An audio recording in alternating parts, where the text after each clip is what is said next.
জুলাই গণঅভ্যুত্থানের মধ্য দিয়ে পথ পরিবর্তনের মধ্য দিয়ে বদলে গেছে রাজনীতির হিসেব নিকেশ। অনেক বছর পর রাজনৈতিক অঙ্গনে ভীষণ স্বস্তির ঈদ এসেছে এবার। টানা ১৬ বছর আওয়ামী লীগের শাসনামলে চাপে থাকা বিএনপি, জামায়াতে ইসলামী এবং অনেক রাজনৈতিক দলের জন্যই এবার ঈদ ভীষণ স্বস্তির। যদিও রাজনৈতিক অঙ্গনে রাজনৈতিক দলগুলোর মাঝে সংস্কার এবং নির্বাচনকে কেন্দ্র করে মত পার্থক্য স্পষ্ট লক্ষ্য করা যাচ্ছে। এই পরিস্থিতিকে কেন্দ্র করে ঈদেও জমে উঠবে রাজনীতির আলাপ এবং ঈদের পরে আসতে যাচ্ছে রাজনীতিতে নতুন মেরুকরণ, এমন আভাস দিচ্ছেন রাজনীতি বিশ্লেষকরা। সম্প্রীতির ঈদ, উৎসবের ঈদ, এই শিরোনামে আজ আলোচনা করব। দর্শক, আমি ফারনাজ জুই সবাইকে ঈদের শুভেচ্ছা জানিয়ে শুরু করছি দেশ টেলিভিশনের নিয়মিত আয়োজন দেশ সাম্প্রতিক। নিবেদন করছে Arail angle channel and square বার। আজকের আলোচনায় আমার মুখোমুখি হয়েছেন মাসুদ কামাল, সিনিয়র সাংবাদিক ও কলামিস্ট। ঈদ মোবারক, ঈদের শুভেচ্ছা জানাচ্ছি শুরুতেই। এবং যেমনটি বলছিলাম যে অনেক বছর পর রাজনৈতিক অঙ্গনের জন্য এবারের ঈদটা ভীষণ স্বস্তির, আপনিও কি তাই মনে করেন কিনা? দেখেন, এখানে তো ঈদ তো অনেকের জন্য অনেক রকম অর্থ নিয়ে আসে, অনেক রকম বার্তা নিয়ে আসে, অনেক রকম সম্ভাবনা নিয়ে আসে, কাজে এক একজনের জন্য এক এক রকম। কিন্তু আমরা প্রতি বছর ঈদের সময় যে ভোগান্তিটার সম্মুখীন হই, যে সমস্যার সম্মুখীন হই, এবং প্রতি বছরই হয়। কিন্তু আমি তো গত 15 বছর যখন শেখ হাসিনা ক্ষমতায় ছিলেন, আমি তো সেই 15 বছরের কথা বলতেই পারি। আমি ঈদের সময় একটা কমন ব্যাপার ছিল, সেই কমন ব্যাপারটা হলো আপনার বাসের টিকিট পাওয়া যাবে না, পাওয়া গেলেও অনেক বাড়তি দাম দিয়ে কিন্তু কালোবাজারিতে ট্রেনের টিকিট চলে যাবে, এবং সব জায়গায় একটা অরাজকতা, সব জায়গায় একটা সাধারণ মানুষের ভোগান্তি। এই একটা ছিল খুব স্বাভাবিক ঘটনা একটা। এবার যে ঈদটা আসলো, রমজান আসলো, ঈদের মানে এই আপনার এই যাত্রা, বাড়ি ফেরার যাত্রা, এটা এত স্মুথলি হলো যে আমি এরকম দেখিনি এর আগে। নানা রকম ব্যাখ্যা আছে, অনেকে যারা নাকি সব কিছুতেই মানে আপনার মনে করেন যে এই বিরোধী পক্ষ ভুল ধরেন, তারা অনেক রকম ব্যাখ্যা দিচ্ছেন। মানুষের হাতে নাকি টাকা নাই, অমুক নাই, তমুক নাই, সবই ঠিক আছে, সবই মানতে রাজি আছি। কিন্তু তারপরেও আমি বলবো, আগেও বিভিন্ন সময় আগে কি মানুষের হাতে অঢেল টাকা থাকতো, আর টাকা থাকলেই ভোগান্তি থাকবে কেন? ভোগান্তি হওয়ার তো কোনো কারণ নেই। কিন্তু এবার তো ভোগান্তি হয়নি। আসলে মূল কারণটা যেটা ছিল সেটা হলো যারা দুষ্ট লোক, মনে করেন দুর্নীতিবাজ, টিকিটের কালোবাজারি, রাস্তায় চাঁদাবাজি করতো যারা। কারণ রাস্তায় মনে করেন একটা বাস গেল, ওটার যে চাঁদাবাজিটা হয় সেই টাকাটা কিন্তু আলটিমেটলি বাস মালিকরা দেয় না, ওটা কিন্তু যাত্রীরা দেয়। কারণ বাস মালিক ওই টাকাটা যাত্রীদের কাছ থেকে উঠিয়ে নেয় বলেই কিন্তু ভাড়াটা বেড়ে যায়। হিসাবটা কিন্তু খুব সিম্পল। তো ওইগুলি তো এখন ওই লোকগুলি নাই, মানে আপনার ওই চাঁদাবাজরা এখন লুকিয়ে গেছে। এটারও কারণ আছে, লুকিয়ে আছে কেন? গত 15 বছর চাঁদাবাজিটা কে করতো? আওয়ামী লীগ ক্ষমতায় ছিল, আওয়ামী লীগের লোকজন করতো। 15 বছর তো আওয়ামী লীগের ক্ষমতা আমলে জামাতের লোক তো চাঁদাবাজি করে নাই, বিএনপির লোকও চাঁদাবাজি করতে পারতো না, আওয়ামী লীগের লোকই করতো। তো আওয়ামী লীগের চাঁদাবাজরা বিভিন্ন কারণে লুকিয়ে পড়ছে, তাদের অনেকে মামলা আছে, বের হলে মামলায় পড়তে হতে পারে, এই জন্য। তো তারা যখন নাই, তার এফেক্টটা এসে এখানে পড়ছে। মানে যদি চাঁদাবাজ, মানে একটা হলো জানেন, স্বাভাবিক একটা অর্থনীতির একটা গতি আছে, আপনার যদি অর্থনীতির সঙ্গে যদি একটা আপনার ব্ল্যাক ইকোনমি যুক্ত করে দেন, মানে স্বাভাবিক অর্থনীতির বাইরের যে অর্থনীতিটা, যেটা নাকি ব্ল্যাক ইকোনমি আমি বলতে চাই, যেমন ধরেন ফুটপাতে একটা দোকান বসবে, দোকানদারের কাছ থেকে টাকা নেবেন আপনি, এটা হলো এই অর্থনীতিটা, এটা কিন্তু অর্থনীতির মূল ধারায় যুক্ত হয় না। তো এই যে জিনিসগুলো, এটা যদি আপনি বন্ধ করতে পারেন, তাহলে কিন্তু তার প্রভাব অটোমেটিক্যালি বিভিন্ন ক্ষেত্রে পড়ে। এবং বিগত সময় রমজানগুলোতে আমরা যেমনটি দেখেছি যে রমজান এলেই দ্রব্যমূল্যের দাম উঠে যেত আকাশচুম্বী। এবার আমরা কিন্তু বিরল ঘটনা দেখলাম যে দ্রব্যমূল্যে এক ধরনের স্বস্তি এসেছে জনমনে। রাইট, আমি ওই কথাটাই বলতাম একটু পরে, যে একটা এইবার মানে দুটো জিনিস হয়েছে পাশাপাশি। একটা হলো এই ঈদের যাত্রাগুলি স্বস্তির যাত্রা, আর দ্বিতীয়টা হলো দ্রব্যমূল্য। পুরো রমজান মাস জুড়ে জিনিসপত্রের দাম, মানে বিশেষ করে নিত্য প্রয়োজনীয় যে জিনিসপত্রের দাম, এটা কমে ছিল। এটা কতটা বেশি থাকে দেখেন, বেগুনের দাম বেশি থাকে বলেই তো সাবেক প্রধানমন্ত্রী আপনাদেরকে মিষ্টি কুমড়া দিয়ে বেগুনির রেসিপি দিয়েছিলেন, তাই না? ওনার মতো লোক মিষ্টি কুমড়া দিয়ে যে বেগুনি বানানো যায়, এই উদ্ভাবন তো করতে ওনার সময় লেগেছে, কি কষ্ট করেছেন। তো এই তো কষ্ট উনি তো করেছেন ভাই, কীভাবে কাঁচামরিচ সংরক্ষণ করতে হবে, কিভাবে পেঁয়াজ সংরক্ষণ করতে হবে, কি উদ্ভট সব রেসিপি উনি কিন্তু আবিষ্কার করেছেন, হয়তো স্বপ্নে প্রাপ্ত, আমি জানি না। তো যেভাবে হোক, তো এগুলি কেন হয়েছে? মানুষের ক্রাইসিস ছিল বলেই তো ক্রাইসিস ছিল, আলোচনা হতো, সমাধান হতো না। সরকারি মন্ত্রীরা যেমনটি বললো যে সিন্ডিকেটে কখনোই হাত দেওয়া যাবে না। না, ওটা আবার অন্য কথা, ওই লাইনে আমি আসছি একটু পরে। তো ওইটা কিন্তু ছিল তখন, কিন্তু এইবার তো ওটা নাই। এইবার ডক্টর ইউনূস সাহেবকে কিন্তু নতুন কোনো রেসিপি আবিষ্কার করতে হয় নাই। মোটামুটি মানুষের কাছে কিন্তু সবই কম। টমেটোর দাম বলেন, টমেটোর দাম সবসময় বেশি থাকতো, কাঁচামরিচের দাম, বেগুনের দাম সব কম। আপনি বলবেন যে না, এই সময় কাঁচা সবজি উৎপাদন বেশি হয়েছে। উৎপাদন ভাই সব বছরই একই রকম হয়। এবার এটা বাড়ে, ওইটা কমে, এবার ওইটা কমে, ওইটা বাড়ে। এটা হলো স্বাভাবিক নিয়ম, এটা জোয়ার ভাটার মতো। কিন্তু এই দেশ এরকমই সব আছে। কাজেই এটা হলো গিয়ে ওই চাঁদাবাজটা। কারণ এই পণ্যগুলো যখন নাকি আপনার প্রত্যন্ত অঞ্চল থেকে আসে, ধরেন উত্তরবঙ্গ থেকে একটা পণ্য আসবে, ধরেন আপনার টমেটো আসবে, তো কাঁচামরিচ আসবে, বেগুন আসবে, রাস্তায় রাস্তায় 12-13টা জায়গায় তাকে চাঁদা দিতে হতো এই ট্রাকগুলিকে। ওই চাঁদাগুলি কে নিত? চাঁদাগুলি নিতে হলো ওই সরকারি দলের পান্ডারা, ছাত্রলীগ, যুবলীগ, স্বেচ্ছাসেবী লীগ যারা আছে, এরা সবাই মানে ঘাটে ঘাটে চাঁদা। যেহেতু ওরা নিত, পুলিশও নিত। এবার কিন্তু পুলিশ আবার এই চাঁদাগুলি একটু কম নিচ্ছে, কারণ তাদের এবার ধরা খাওয়ার সম্ভাবনা আছে। পুলিশ এখন কিন্তু কিছু কিছু ক্ষেত্রে ভয় পায়। তো এখন চাঁদাবাজির ক্ষেত্রে আর কি, তো এইগুলি তো নাই, না থাকার কারণে কিন্তু দামটা এবার কম হয়েছে। অন্য কোনো কারণ না, কিন্তু বেসিক কারণ এটা, অন্যগুলো বলে লাভ নাই। কিন্তু এই সাফল্যের মধ্যেও নেগেটিভ দিক কিন্তু আছে। নেগেটিভ দিকটা কি? এই সরকার পারে নাই চালের দাম কমাতে। চালের দাম কিন্তু হু হু করে বাড়ছে। এবং কেবল তাই না, সারা দুনিয়া, আজকে আমি একটা নিউজ পড়লাম দৈনিক প্রথম আলোতে, সারা দুনিয়ায় চালের দাম কমছে, সারা দুনিয়ায়, একমাত্র বাংলাদেশে বাড়ছে। এর পিছনে কি কারণ? এর কারণটা কেউ জানে না, এটা সিন্ডিকেট। এই কারণটা আমরা জানি না, সরকার বলতে পারবে। চালের দাম কেন বাড়বে? এখন আমি যদি এটাকে ধরি, তাহলে দেখেন বলবেন যে এত কিছুর মধ্যে আমি সমালোচনা করছি। আমি সমালোচনা করছি কারণ ধরেন আমি বলি আপনাকে, আপনারা একদিন বেগুন না খেলে চলবে, কিন্তু একদিন কি আপনি চাল না খেলে চলবে? চলবে না তো। যেটা আমার জন্য সবচেয়ে জরুরি সেটার দামই কিন্তু সরকার কমাতে পারে নাই। এবং কমাতে পারে নাই মানে কি, সারা দুনিয়ায় কমেছে, সারা দুনিয়ায়। আমি আজকে কিন্তু দায়িত্ব নিয়ে বলছি, আমি নিজে সকালে পড়েছি যে সারা পৃথিবী জুড়ে সর্বত্র চালের দাম নিম্নমুখী, একমাত্র দেশ বাংলাদেশ যেখানে ঊর্ধ্বমুখী। এবং বারবার এর আগে বলা হতো যে চাল উৎপাদনে আমরা স্বয়ং সম্পূর্ণ, তারপর আসলে এরকম দাম বৃদ্ধির কারণ এটা সরকারের একদম চরম ব্যর্থতা, আমি বলবো এটা একদম চরম। আবার একই সঙ্গে দাম বেশি হলো ভোজ্য তেলের। ভোজ্য তেলের দাম বেশি কেন? এটাও কিন্তু সরকারকে জবাবদিহি করতে হবে। তেল চাল সব বাসায় লাগে এবং এটা সবচেয়ে জরুরি একটা পণ্য। এবং ভোজ্য তেল মাঝে মাঝে বাজার থেকে উধাও হয়ে যাচ্ছে, এমন ঘটনাও কিন্তু আমরা দেখছি। না, মাঝে মাঝে উধাও হয়ে যায়, ঠিক আছে, এবার ছিল, বাজারে ছিল মোটামুটি, কিন্তু দাম বেশি। যে এই দুটো দাম সরকার কেন কমাতে পারে নাই, আমার ধারণা সরকারের জবাব দিবেন।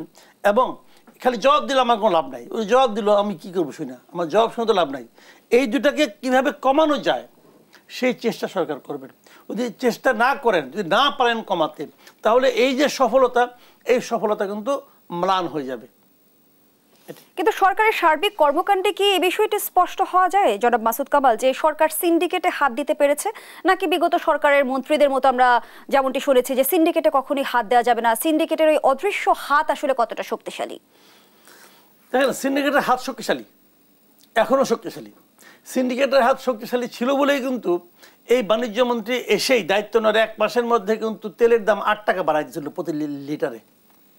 উনি সিন্ডিকেটের কাছে প্রথমে কিন্তু আত্মসমর্পণ করেছেন। চালের বাজারও সিন্ডিকেট আছে। শুনেন, সিন্ডিকেটটা কখন সক্রিয় হয় বিষয়টা কিন্তু বুঝতে হবে। এখনও কিন্তু আমরা বলছি টমেটোর দাম কম, টমেটোর দাম 20 টাকা। আপনি কি জানেন উত্তরবঙ্গের টমেটোর দাম কত? 2 টাকা 3 টাকা এরকম দাম। তাহলে আমি দেখে এসেছি, আমার বগুড়ায় আমার যাওয়া পরে পারিবারিক কারণে আমি যাই। আমি আজকের থেকে 1-1.5 মাস আগে জানি যে বগুড়া বাঁধাকপি পাওয়া যেত 2 টাকা 3 টাকা করে। তো ওই বাঁধাকপি আমাদের এখানে কম ছিল, 20 টাকা 30 টাকা ছিল, তো ওটা তো 10 গুণ বেড়ে 20 টাকা 30 টাকা হয়েছে। এবং উৎপাদক পর্যায়ে কিন্তু ক্ষতিগ্রস্ত হচ্ছে। কাজে ওটা কিন্তু দেখতে হবে।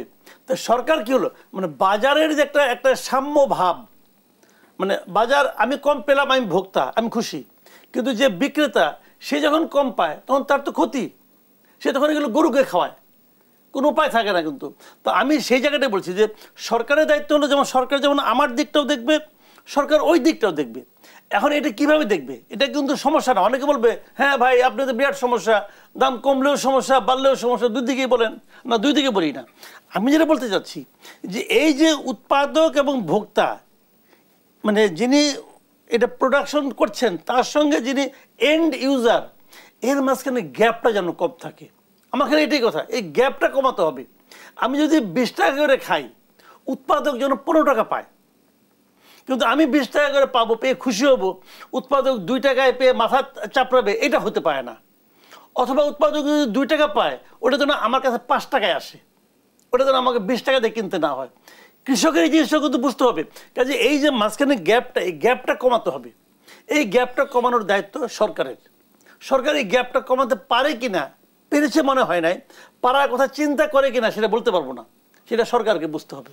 সরকার দায়িত্ব গ্রহণের পরপরই কিন্তু বলেছে যে বিগত সরকারের শাসনামলে অর্থনৈতিক খাতে যে ক্ষতি হয়েছে, অর্থনীতি একেবারে খাদের কিনারে পৌঁছে গিয়েছে, সেই জায়গা থেকে অর্থনীতিতে সুদিন ফিরছে কিনা আমরা আশাবাদী হতে পারি কিনা? দেখেন, খাদের কিনারে পৌঁছে গিয়েছিল এটা না সবাই বলে, সবাই বলে। আমি দেখেছি নতুন একটা সরকার এসেই প্রথম কাজ হলো আগের সরকারের বদনাম করা।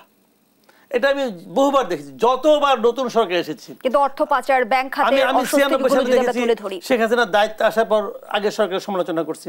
2001-এ দেখেছি খালেদা জিয়া প্রথম বক্তৃতায় বলছে আমরা গরিব হয়ে গেছি, আমাদের গরিব বানিয়ে ফেলা হয়েছে বলছে। বলার পর তারপর তারা কি করছে? খালি অন্যের দোষ দেওয়া ঠিক না।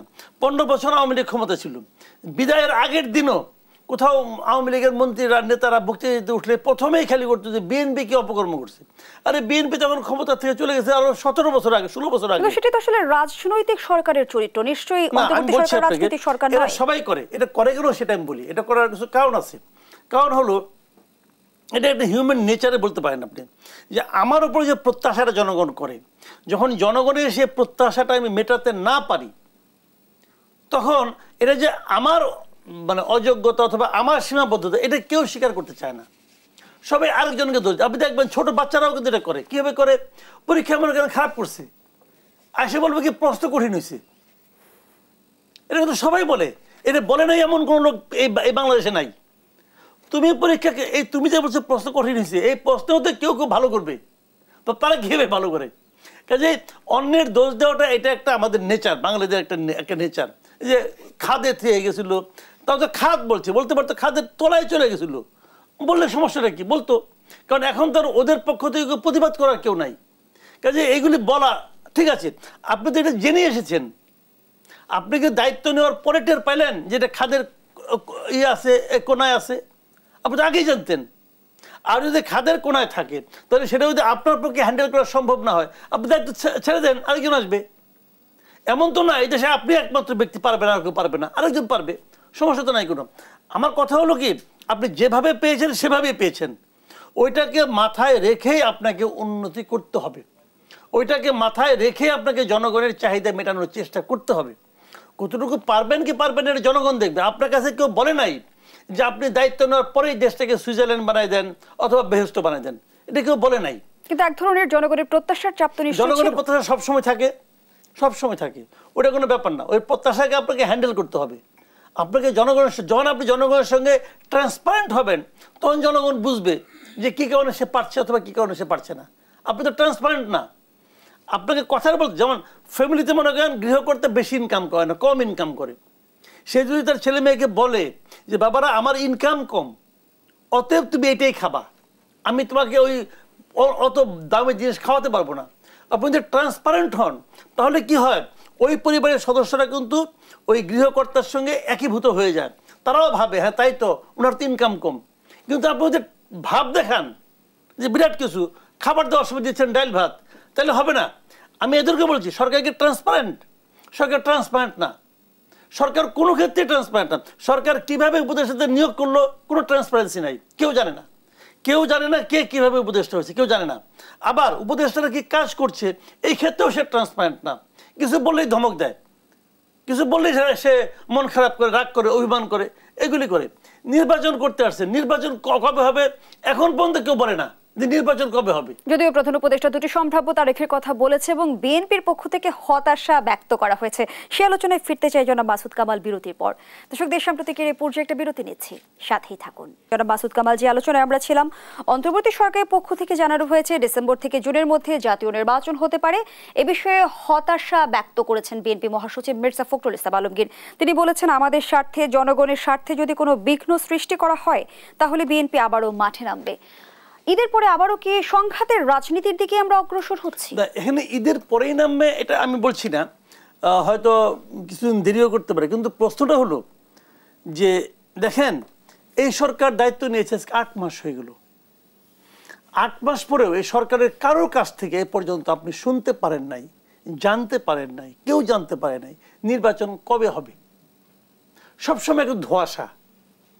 প্রথমে বলেছে জানুয়ারি, ডিসেম্বরে অথবা আগামী বছর জুনে।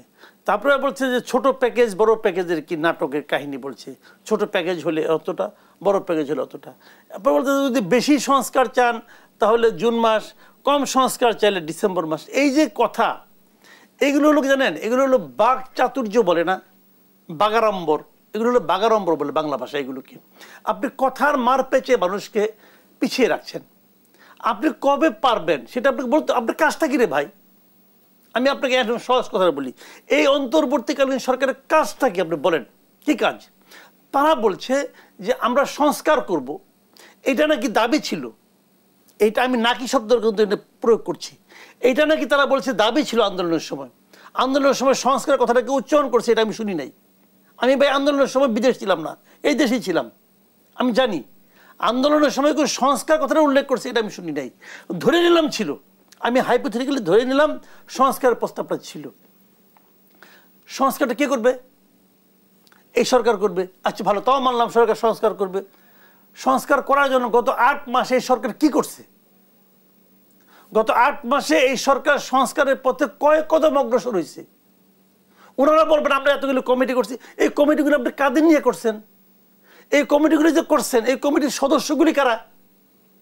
এই সদস্য আপনি কোন বিবেচনায়, কার মাধ্যমে নির্বাচন করছেন?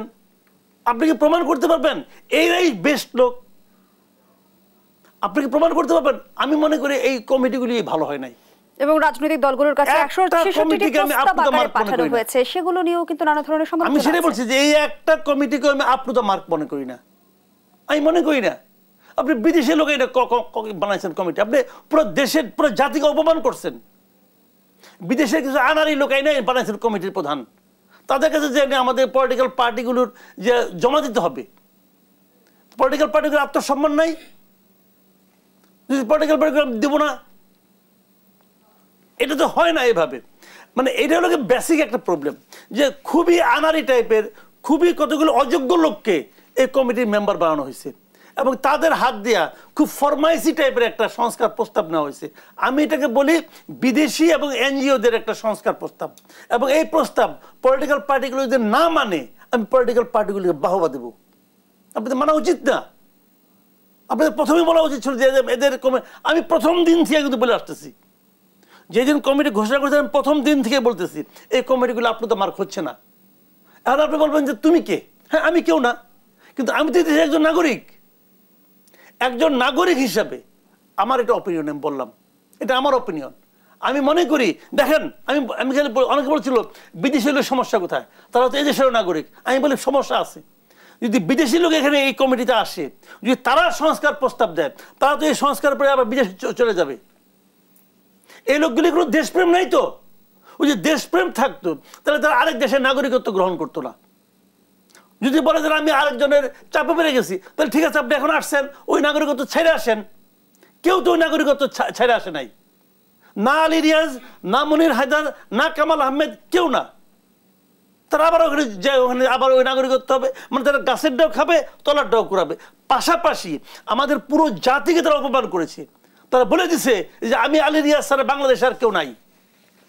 এটা হয় না, এটা ভেরি আনফর্চুনেট। অথচ ইউনূস সাহেব এটা করতেছেন। ইউনূস সাহেব আরও করছেন, আরও অনেকগুলো উপদেষ্টা নিয়োগ করছেন যারা নাকি বিদেশের নাগরিক। আমি প্রথমেই মনে করি যে বিদেশি নাগরিক যারা আমাদের কোনো রাষ্ট্রীয় কাজে আসবে তাদেরকে আনা উচিত না, তাদেরকে ওটা ছেড়ে আসতে হবে। ওই যে ছেড়ে আসার মতো সাহস না থাকে, এখানে এসে দায়িত্ব নেওয়ার মতো লোভ যেন তারা না দেখা। এই লোকগুলো লোভী, এই লোকগুলো তারা গাছের ডাক খাবে, তলার ডাক করাবে। এটা হওয়া উচিত না। আমাদের এখানে বহুত ক্যাপেবল লোক আছে। বর্তমান রাজনৈতিক বাস্তবতায় যখন সংস্কার ঘিরে নানা ধরনের মত পার্থক্য দেখছে রাজনৈতিক দলগুলোর মাঝে, এরই মাঝে এনসিপির মুখ্য সংগঠক সার্জিস আলম অন্তর্বর্তী সরকারের প্রধান উপদেষ্টাকে 5 বছরের জন্য প্রধানমন্ত্রী হিসেবে দেখার আকাঙ্ক্ষা ব্যক্ত করেছেন। রাজনৈতিক অঙ্গনের রাজনৈতিক দলগুলোর মাঝে নতুন করে আসলে অস্বস্তি তৈরি করবে কিনা এই ধরনের পোস্ট? খুবই অস্বস্তি তৈরি করবে, খুবই অস্বস্তি। বাংলাদেশের ইতিহাসে এখন পর্যন্ত নির্দলীয় কোনো সরকার, মানে যারা নাকি হয় তত্ত্বাবধায়ক ফর্মে আসুক অথবা অন্তর্বর্তীকালীন ফর্মে আসুক, কোনো সরকার প্রধান এই আকাঙ্ক্ষা ব্যক্ত করে নাই যে সে নির্বাচিত সরকারের দায়িত্ব নিবে। এই সরকারও ব্যক্ত করে নাই। আমি মনে করি ইউনূস সাহেব নিজে নিশ্চিত বলে নাই। কিন্তু যখন ইউনূস সাহেবের নামে যখন আরেকজন লোক বলে এবং গুরুত্বপূর্ণ লোক বলে, ইউনূস সাহেব তো এই দলকে মানে আপনার উৎসাহ দিচ্ছে দলটা গঠন করার জন্য, সেই দলের কেউ যখন এটা বলে তখন ওই সরকার প্রধানের নিরপেক্ষতা আর থাকে না। ওই সরকার প্রধান, এবং এইটা বলার মাধ্যমে সার্জিস একসঙ্গে দুইটা কাজ করছে। প্রথমত কাজ করছে যে জিনিসটা, সে তাদের রাজনীতিটাকে মানুষের কাছে তারা গ্রহণযোগ্য হতে চায়, তারা ইউনূস সাহেবের জনপ্রিয়তাটাকে ইউজ করার চেষ্টা করতেছে। ইউনূস সাহেবের এখন পর্যন্ত জনপ্রিয়তা আছে, কিন্তু ইউনূস সাহেবকে অনেকেই ভালোবাসে, আমিও ভালোবাসি। এখন ইউনূস সাহেবের জনপ্রিয়তাকে এই সার্জিস আলমরা এখন ব্যবহার করার চেষ্টা করতেছে, মানুষকে বলার চেষ্টা করতেছে আমাদেরকে ভোট দেওয়া মানে ইউনূস সাহেবকে ভোট দেওয়া, আমরা ইলেক্টেড হলে ইউনূস সাহেবকে আমরা প্রধানমন্ত্রী বানাবো বলার চেষ্টা করতেছি। এটা তারা তাদের লাভ করার চেষ্টা করছে। ইতিমধ্যে কিন্তু রাজনৈতিক দলগুলো অভিযোগ করছে যে এনসিপি কিংস পার্টি। এটা তো অত কথাই, এনসিপি তো king's party. NCP king's party না, কিং না থাকলে এই পার্টির অস্তিত্ব আছে। এই এনসিপিতে কিং এর উৎসাহে এটা তৈরি হয়েছে। ইউনূস সাহেব তো নিজেই বলছেন যে আমি ওদেরকে বলছি তোমরা পলিটিক্যাল পার্টি করো, তারা পলিটিক্যাল পার্টি করছে, তার কাছে উৎসাহ পায়। এবং এই পার্টির এই ছাত্রদের প্রতিনিধিত্ব এখনো ওই গভর্নমেন্টের মধ্যে আছে, দুজন তো আছে না, ওরা গভর্নমেন্টের পার্ট, কিন্তু ওদের কথাবার্তা চাল চলন সব কিছুর সঙ্গে এই পার্টির মিল আছে, তো বোঝাই যায় এরা তো এদের সঙ্গে 2 দিন আগে ছিল, তো আছে। এটা king's party, is very much king's party, এতে কোনো সন্দেহ নাই, এখানে সন্দেহ করার কোনো কারণ নাই। এখন প্রশ্নটা হলো কি, সরাসরি তারা ডক্টর ইউনূসকে ব্যবহার করা শুরু করছে। এদের লস যেটা হয়েছে, লাভ যেটা হয়েছে এদের, আর লস যেটা হয়েছে এটা ইউনূস সাহেবের। কারণ এই বাচ্চা ছেলে অথবা এরা যত অপকর্ম করবে এখন সামনের দিনগুলো, অপকর্ম অনেক করবে, অলরেডি করতেও আছে, যত এদের বদনাম হবে সব বদনামের পরোক্ষ ভাগিদার কিন্তু ডক্টর ইউনূস হবেন, তার দায় দায়িত্ব ডক্টর ইউনূসকে নিতে হবে। কাজে এর থেকে ডক্টর ইউনূসের কোনো লাভ হলো না, বরঞ্চ এই সরকারের নিরপেক্ষতা নিয়ে প্রশ্ন উঠলো। জনাব মাসুদ কামাল, বিগত সময় আমরা রাজনীতির উত্তাপটা দেখেছি রাজপথে কিংবা রাজনীতির মাঠে, কিন্তু বর্তমান সময় আমরা যেমনটি দেখছি যে সামাজিক যোগাযোগ মাধ্যমে উত্তাপ তৈরি হচ্ছে রাজনীতিকে কেন্দ্র করে। রাজনীতির এই নতুন ভার্সনকে কিভাবে ব্যাখ্যা করবেন? আমি আলোচনায় ফিরবো, আবারও বিরতির সময় হয়েছে। দর্শক, দেশ সম্প্রতিকের এই পর্যায়ে আবারও বিরতিতে যাচ্ছি, সাথেই থাকুন। সামাজিক যোগাযোগ মাধ্যম কেন্দ্রিক যে রাজনীতি আমরা এই মুহূর্তে দেখছি, কখনো সামাজিক যোগাযোগ মাধ্যমে ঘোষণা দিয়ে মব তৈরি হয়ে যাচ্ছে, কখনো বিতর্কিত পোস্টে রাজনৈতিক অঙ্গনে এক ধরনের উত্তপ্ত পরিস্থিতি সৃষ্টি হচ্ছে। বিএনপি মহাসচিবও যেমনটি বলেছে যে নৈরাজ্য সৃষ্টি করছেন ইনফ্লুয়েন্সাররা। কি বলবেন সবকিছু মিলিয়ে? দেখেন, একটা কথা হলো কি, এই যে সামাজিক যোগাযোগ মাধ্যম এটা এত পাওয়ারফুল হলো কিভাবে, এটাকে আগে আপনাকে বুঝতে হবে, এটা আগে মাথায় নিতে হবে। পাওয়ারফুল হলো কীভাবে? দুভাবে। প্রথম ভাব হলো যে ইন্টারনেট খুব অ্যাভেলেবেল হয়ে গেছে, যে কারণে সবাই এখন দুনিয়ার যেখানে যা কিছু ঘটছে মুহূর্তের মধ্যে জেনে যাচ্ছে। এটা একটা পজিটিভ দিক। কাজে মানুষকে আপনার ওই যে আবল তাবল বুঝিয়ে থাপথুপ দিয়ে রাখবেন, এটা পারবেন না। মানুষ চট করে জেনে যাচ্ছে যে আমেরিকায় কী হচ্ছে, কানাডায় কী হচ্ছে, শ্রীলঙ্কায় কী হচ্ছে, তার কিন্তু 10 মিনিট অপেক্ষা করতে হচ্ছে না, সে জেনে যাচ্ছে। পরের দিন সকালে পত্রিকা বেরোবে, তারপর সেটা পড়ে সে বুঝবে, তার লাগে না, সঙ্গে সঙ্গে সে পারে। এই জন্য এটার মাধ্যম হলো সামাজিক মাধ্যম, এটা একটা বিষয়। দ্বিতীয় ব্যাপারটা হলো গিয়া যে বিগত 16-17 বছর ধরে এই আওয়ামী লীগ আমলে, এর আগে 111 আমলে, এই পুরা সময়টা মানুষের কাছে কোনো কনভেনশনাল কোনো মিডিয়া মানুষের চাহিদা মেটাতে পারে নাই। মানুষ যা জানতে চেয়েছে তা পত্রিকাগুলো, টেলিভিশনগুলো মানুষকে জানাতে পারেনি। তাদের সীমাবদ্ধতার কারণে পারে নাই, সরকারি চাপের কারণে পারে নাই, বিভিন্ন কারণে তারা পারে নাই। যারা পারার চেষ্টা করেছে তাদেরকে সরকার বন্ধ করে দিয়েছে। এই সময়ে সরকারের নিয়ন্ত্রণের বাইরে ছিল সোশ্যাল মিডিয়া। সোশ্যাল মিডিয়া যার যার মতো কথা বলতে পারত। তো মানুষ যে জিনিসটা জানতে চায়, শুনতে চায়, বুঝতে চায়, সেটা তারা সোশ্যাল মিডিয়া থেকে পেত। শেখ হাসিনার যে পতন হয়েছে, এই পতনে সবচেয়ে এককভাবে যে ধরি, এখানে ছাত্র জনতা মানুষের বিক্ষোভ, ক্ষোভ সব কাজ করেছে, কিন্তু আমি যদি বলি সবচেয়ে বড় টুলস ছিল এই সময় সামাজিক মাধ্যম। তারা যে কর্মসূচিগুলি দিয়েছে সামাজিক মাধ্যমের মাধ্যমে দিয়েছে। আবার ওখান থেকে কি করতে হবে কি করতে হবে না বিভিন্ন জন ইউটিউবের মাধ্যমে তারা কিন্তু কথাগুলি বলেছে, বিভিন্ন মতামত সেখানে তখন প্রকাশিত হয়েছে। সরকারের সমালোচনা, সরকারের ভুলগুলি, দোষগুলি এই সামাজিক মাধ্যমে কিন্তু দেখিয়ে দেওয়া হয়েছে। এগুলোর মাধ্যমে সামাজিক মাধ্যম পাওয়ারফুল হয়ে গেছে। এখন যখন একটা জিনিস পাওয়ারফুল হয়ে যায়, সেটা কিন্তু ভালোও আছে, খারাপও আছে। যদি সেটা খারাপভাবে ব্যবহার করেন খারাপ হবে, যদি ভালোভাবে ব্যবহার করেন ভালো হবে। হাসিনার পতনের আন্দোলনে যে শক্তিশালী সামাজিক মাধ্যমগুলি ছিল, ইউটিউবগুলি ছিল, বিভিন্ন ব্লগ ছিল, যারা ছিল তারা সবাই কিন্তু এখন আবার এক জায়গায় নাই। তখন একটা কমন ভিলেন ছিল সবার সামনে, হাসিনা। এখন তো হাসিনা নাই, এখন কিন্তু সবার দিক নিয়ে সবার যার যার স্বার্থ আলাদা আলাদা হয়ে গেছে। কেউ এটা চায়, কেউ জামাতকে চায়, কেউ বিএনপিকে চায়, কেউ আবার আওয়ামী লীগকে ফিরিয়ে আনতে চায়, আবার কেউ আরেকটা চায়, কেউ আবার আপনার ইউনূস সরকারকে চায়। এক একজন এক একটা চায়, কিন্তু প্রত্যেকের আলাদা আলাদা এজেন্ডা হয়ে গেছে। এই এজেন্ডাগুলো নিয়ে এখন নানা রকম আলোচনা হয়, বিভ্রান্তি হয়, বিরোধ হয়। আপনি যে কথাটা বলছিলেন যে মাঝখানে যেটা অশান্তি তৈরি সৃষ্টি হয়েছিল, জনগণকে আর্মির মুখোমুখি করে দেওয়ার মতো ব্যবস্থা হয়েছিল, এটা কিন্তু হয়েছিল এবং এটা ভয়ঙ্করভাবে হয়েছিল। এটা হওয়ার কারণ ওই সামাজিক মাধ্যমের একজন পাওয়ারফুল লোক, যিনি এটা চেয়েছিলেন যে এরকম একটা মুখোমুখি হয়ে যাক। এখন ওটা চেয়ে ওনার কী লাভ এটা উনি জানেন, এটা আমি জানি না, কিন্তু আমি এটুকু জানি যে ওটা হলে আমাদের মহা ক্ষতি হয়ে যেত। ওইটা নিভিয়ে দেওয়া গেছে দুটো ঘটনা আমি বলি। এক নম্বর হলো, ওটার দু একদিনের মধ্যেই আপনার আর্মি চিফ নিজে আর্মি অফিসারদের নিয়ে বসেছিলেন, বসে উনি কিছু কথাবার্তা বলেছিলেন। সেই কথাবার্তাগুলো মানুষ জেনেছে এবং দেখেছে ওখানে প্রফেশনালিজমের বাইরে আর কিছু নাই। উনাকে উত্তেজিত করার চেষ্টা করা ছিল, উনি ঠান্ডা মাথায় ওটা হ্যান্ডেল করেছেন। আবার আজকে আমরা দেখলাম যে মানে ওইটার মাধ্যমে কিন্তু মব তৈরি একটা চেষ্টা হয়েছিল, আর্মির সঙ্গে জনগণের মুখোমুখি, জরুরি অবস্থা জারির মতো গুজবও কিন্তু কত কিছু উঠেছে। এবং তখন আপনার এমনকি ইউনূস সাহেবের সঙ্গে, গভর্নমেন্টের সঙ্গে কিন্তু আর্মিকে মুখোমুখি করে দেওয়া হয়েছিল। বলা হচ্ছিল এই তো কালকে আর্মি চিফকে বিদায় করে দেওয়া হবে। আবার উল্টা দিকে বলা হচ্ছিল যে আর্মিরা কি দখল করবে কিনা, এগুলো বলা হচ্ছিল। এই সমস্ত গুজব তারা ছড়িয়েছিল। আজকে আমরা কি দেখলাম যে আর্মি চিফ যে প্রধান উপদেষ্টার সঙ্গে যে বসছেন, আলাপ করছেন এবং মত বিনিময় করছেন, এখানে তারা কী আলোচনা করেছিলেন তারও কিছু আমরা কিন্তু জানতে পেরেছি। যা জানতে পেরেছি তার থেকে মনে হচ্ছে যে না, আসলে সরকার এবং আর্মির মধ্যে কোনো ধরনের বিরোধ নেই। এই দুটো ঘটনা, আর্মি চিফের ওই দিনের ভূমিকা এবং আজকে ডক্টর ইউনূসের ভূমিকা, এই দুটো ঘটনার কারণে আমি মনে করি যারা নাকি ওই করার চেষ্টা করেছিল তাদের প্রচেষ্টা মাঠে মারা গেছে, একদম মাঠে মারা গেছে।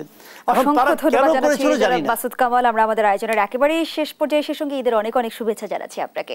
দর্শক, ঈদ সবার জীবনে বয়ে আনুক অনাবিল আনন্দ, সেই প্রত্যাশায় শেষ করছে আজকের আয়োজন। ধন্যবাদ আমাদের সাথে থাকার জন্য। ঈদ মোবারক।